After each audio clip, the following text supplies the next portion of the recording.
我是獨活男子 Leslie， 歡迎收看我的日本生活記錄影片。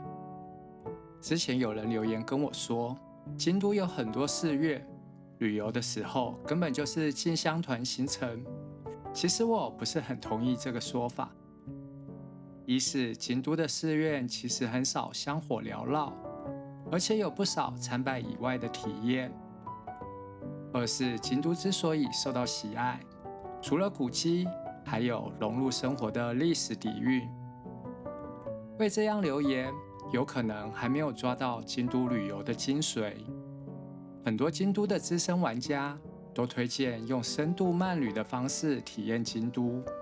那到底什麼叫做深度呢？分享5種開啟京都慢旅的方法，除了提供參觀寺院時可以留意的細節，還深入到日常生活，用更貼近當地人的視角，感受這座千年古都。如果你也認為京都之旅只是不停地參觀寺院，那請看完這一期影片，一定會帶給你更多京都旅遊的靈感。一起出發吧！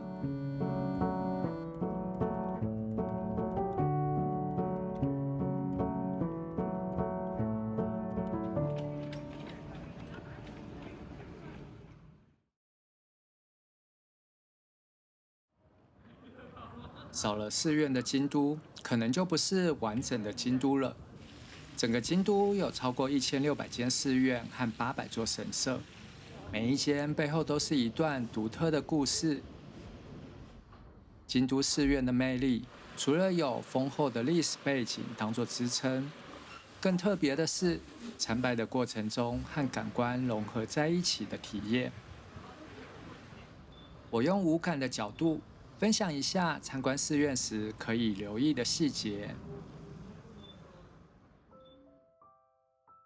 人對一件事的認知，有80%是來自視覺的感受，而寺院中有些建築具有獨特的美感，讓人看過一眼就忘不了。貼滿金箔的金閣寺，劃破天際線的東寺五重塔，極致平衡的平等院鳳凰堂，站在山壁上的清水寺，這些獨一無二的線條讓參觀過程多了一些美感的刺激。另外，很多寺院都設有庭園，像是將抽象的禪意交融具體的造景，變成刻印人心的極致美學。欣賞庭園的過程，可能會漸漸理解日本人常說的侘寂，這是一種形容不足之美的感受，帶有經過時間沉澱的樣貌，演變成從閒靜中感受美的過程。西方寺裡爬滿120種苔蘚的苔庭，龍安寺用15顆石頭拼成的枯山水庭園，桂離宮裡層次分明的回遊庭園，每一步每一個角度都能透過視覺為京都之旅刻畫難忘的回憶。聽覺是最能調動情感的感官，所以當聽到寺院裡的誦經聲，心情很快就會平靜下來。另外，很多庭園會刻意設計瀑布或流水的造景，透過流動的頻率，也有洗滌人心的意涵。有一種叫做水琴窟的裝置，就是透過水滴創造出療癒人心的音效。在妙心寺退藏院、大原寶泉院、圓光寺、陽谷寺，還有八幡寺的松花堂庭園裡，都能見到這個特殊的裝置。下次看到它的時候，不妨把耳朵貼近竹筒，感受療癒人心的頻率。嗅覺能串起記憶，聞到某些特殊的味道，就會翻出腦海中的畫面。京都有些寺院會和香鋪合作，製作代表自身特色的線香，像是大覺寺的藤丸香，有股清新的感受。金閣寺和300年老鋪松茸堂合作，店香有股溫暖微甜的味道，呼應了金閣寺的華麗。青蓮院的青蓮香有股森林的清新，點燃清爽的白檀味，腦中就會浮現坐在青蓮院看着庭園發呆時的沉靜。寺院不是都禁止飲食嗎？那要怎麼從味覺的角度感受寺院呢？有些禪寺強調生活中的細節都是修行，連吃也不例外，所以在境內會經營精進料理餐廳，透過平淡的飲食達到禪的意境。大德寺境內的全仙，或是龍安寺境內的西園院，萬福寺的黃龍閣，都是以清淡但不失精緻的料理，將禪意深入到生活的實踐。大部分的寺院都是木頭建造的，而踩在地板上就是與寺院最直接的肢體接觸。有些寺院以前是皇室的住所，為了防止刺客，多有設計夜鶯地板，也就是踩在木頭地板上，每一步都會發出鳥叫聲，從觸覺引發聽覺的聯想。大覺寺、知恩院、宇治的興聖寺都會遇見這些特殊的裝置。除了腳下，還要注意頭上。有些寺院的穿廊會故意蓋得比較矮，為了不要撞到頭，必須低着頭走路。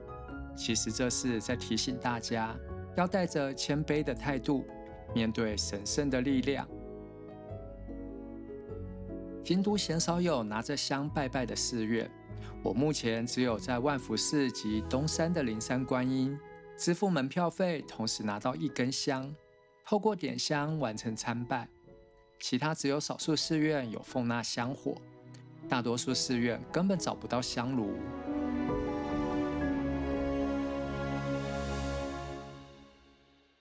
也由於參觀寺院比單純的參拜儀式還多了很多感受，加上寺院本身的歷史故事，甚至建築上還看得到歷史的足跡，層次豐富的過程，讓寺院參觀變成京都旅遊中不可或缺的體驗。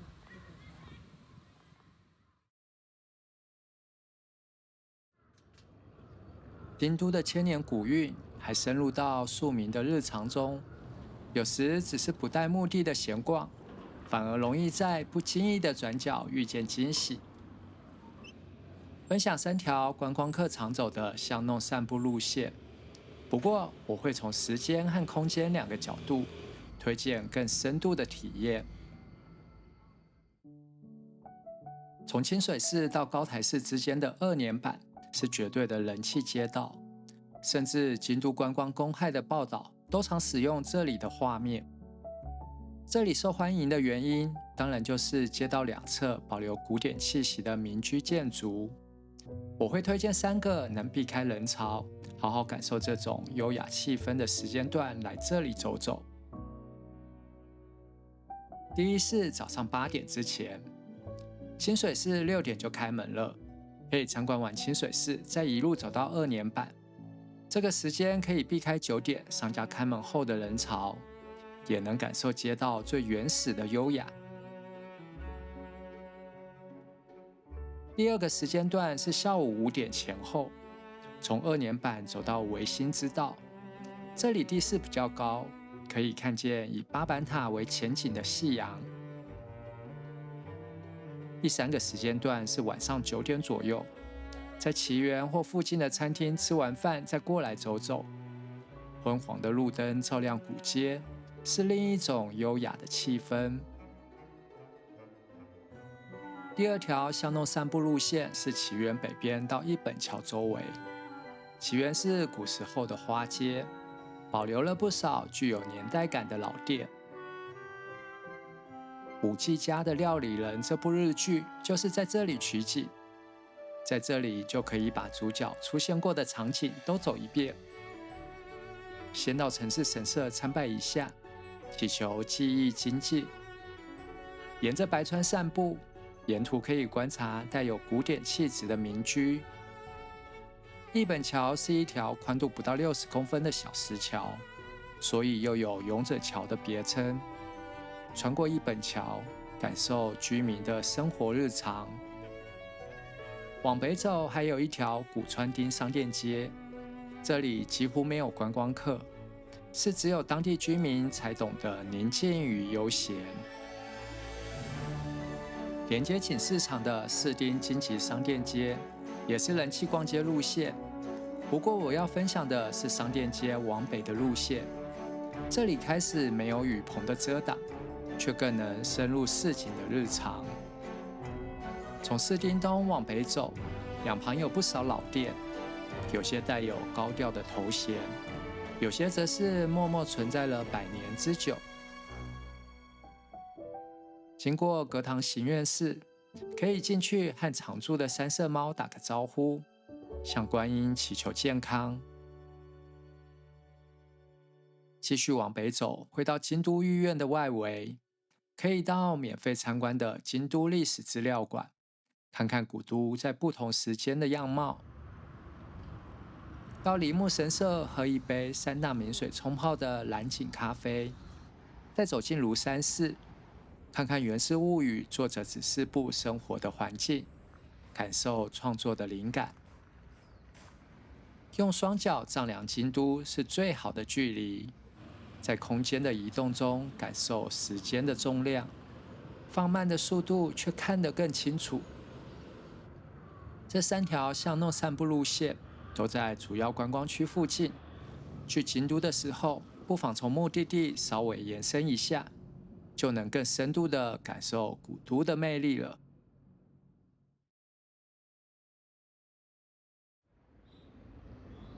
想要深度的旅遊，最簡單的方式就是模仿居民日常會做的事，就能從他們的角度找到和普通觀光不一樣的感受。這種庶民日常其實不容易定義具體的規劃，我會以不用刻意安排就能完成的行為當作推薦的體驗。鴨川為京都注入靈魂，沿着鴨川運動、約會、吃飯，京都人的一生中總有跟鴨川共處的時刻。不要只是站在橋上看鴨川，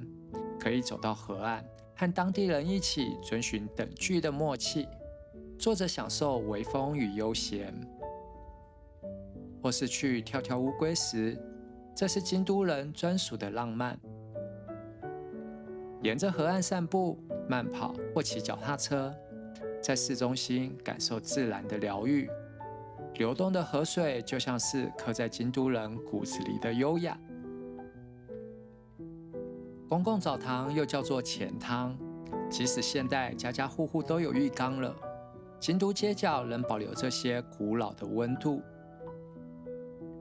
雖然錢湯多有一些歷史感，但京都的錢湯並沒有淡出在日常生活中，反而結合了文創，並串聯市區內所有的錢湯，變成年輕人也喜歡的日常活動。京都市區範圍內有78家錢湯，晚上到這裡泡個澡，就能看到京都人在工作或上學之後的狀態，少了拘謹的神情，多了鬆弛的笑聲。京都的百年名店餐廳不少，但多要預約才能享受。其實巷弄裡也有不少小小的店家，裡面卻常有超有記憶點的美食。在京都御苑北邊的燈咖喱是我無意發現的小店，這家的咖喱用了多達15種香料熬煮，味道非常獨特。另外，店裡裝飾了很多古老的時鐘，老闆人非常親切，和他們聊天的過程才知道，老闆對古董時鐘情有獨鍾。其實這也是我喜歡小店的原因，就是在聊天的過程中，近距離感受京都的人情味。也可以到甜點老店，感受流傳100年的庶民小確幸。位在北野天滿宮入口附近的素餅所澤屋，用樸實的手法在小米、紅豆和黃豆粉之間搓揉出黏軟的甜蜜。在橡果寺附近有一家金果子資料館，除了可以看到和果子的制作工法和發展歷史，還能一邊享用和果子，一邊聽工作人員介紹茶室的裝飾藝術。在金吉商店街附近，走進300年歷史的惠安河道屋，近距離觀察傳統丁屋的格局，用天婦羅蕎麥麵品嘗京都的淡雅，是一段簡單卻深刻的體驗。不用刻意預約或安排，走進老店裡，坐在河岸邊，泡在錢湯裡，就像京都市民的日常生活一樣。在平凡中也能發現那些小小的驚喜。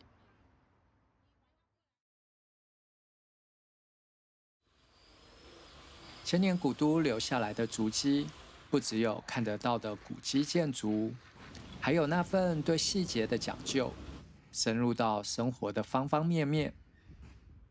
而這種精神走進了飲食的領域，讓吃不光是為了飽足，更變成了一種藝術。甚至演變出京料理的特色，充分展現追求極致的精神。既然吃是組成旅遊體驗的重要拼圖，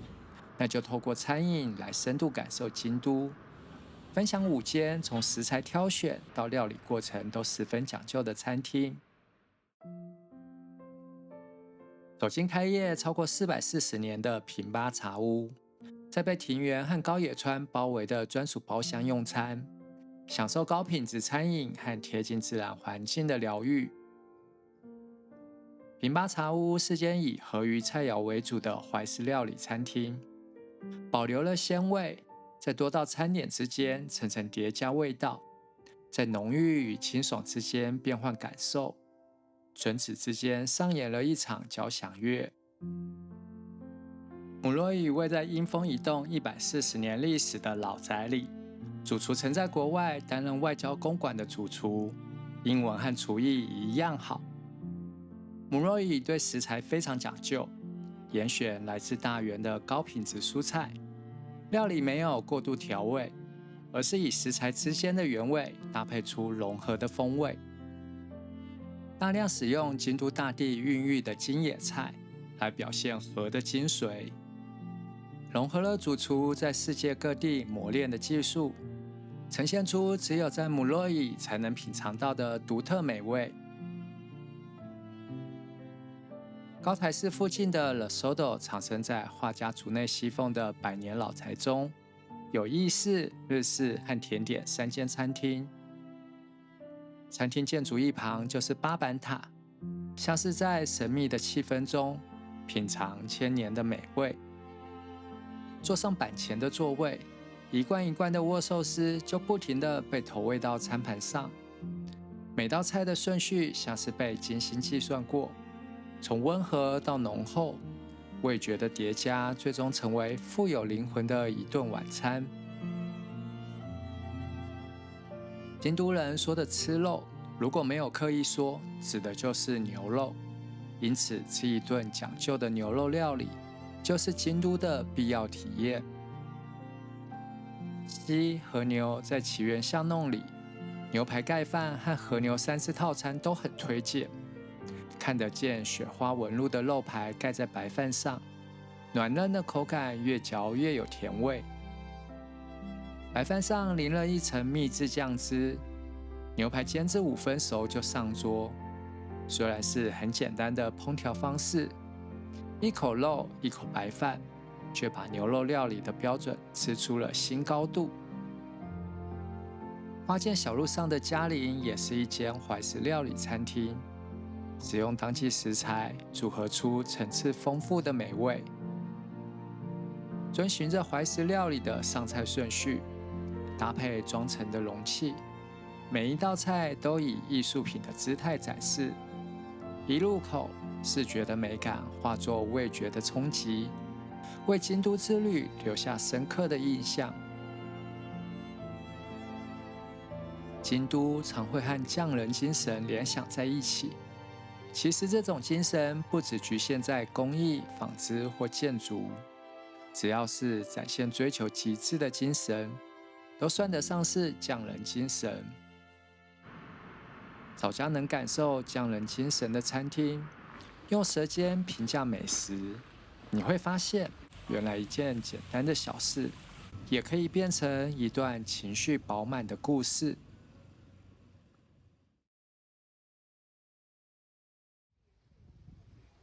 古蹟不光是指那些知名的寺院景點，其實巷弄裡也有不少可以稱為古蹟的民宅。透過整修並經營咖啡店，為老宅注入新生命。而到這些古民宅改建的咖啡館，除了咖啡的香氣，更能貼近真實的京都市民，深刻觀察生活的軌跡。分享9間古民宅改建的咖啡館。逛累的時候，就到這裡休息一下，從木頭與泥土牆的構造中，找到流傳百年的生活品味。香燈路咖啡藏身在京都御苑北邊的巷子裡，保留了傳統住宅的格局。面對內庭坐着喝杯咖啡，從細節看出京都人的優雅品味。距離攝政園和東本願寺步行範圍的阿歐塔 K， 是一間改建大正元年町屋的茶屋。精選的茶飲留下最清香的餘韻，一如室內脫俗的氣氛。本部咖啡離西方寺和地藏院很近，改建一間叫做輝夜姬竹宮的主建築，室內保留了竹子裝飾。每個角落都充滿藝術的品味。位在嵐山巷弄裡的庭園咖啡，改建了江戶時代留下來的舊小林家住宅，室外還有紅葉包圍的浪漫。在這裡吃頓早餐，近距離感受古時的農家淳樸氣氛。位在京都正中心的六角堂旁邊，有間改建百年自行車店的藍瓶咖啡，木梁土牆的結構與現代的咖啡機碰撞聲，交織出京都最悠閒的節奏。雷拉布位在熱鬧的木屋町東上，除了販售香水，店內深處還有間平庭咖啡館。百年町屋變身成複合式體驗空間，坐着喝杯咖啡，感受不落世俗的靜謐。自川屋咖啡位在國立博物館附近，改建200年歷史的古蹟，店內的烘豆機不停地散發香氣，在復古的環境中添加溫暖的回憶。莉莉食堂位在市中心的佛光寺裡，將800年歷史的古寺變成活力與文青的代名詞。咖啡香充斥在復古的空間裡，品嘗的卻是文化的滋味。在大德寺附近的薩拉薩西鎮，是一間改建100年前湯建築的咖啡館，保留了澡堂的細節，像是穿越到電影《神隱少女》的場景一樣，在復古的建築中找到京都的悠閒時光。在古民宅建築改建的咖啡館休息一下，像是回到質樸年代，感受千年時光留在日常生活中的足跡，用慢節奏聽見內心的聲音。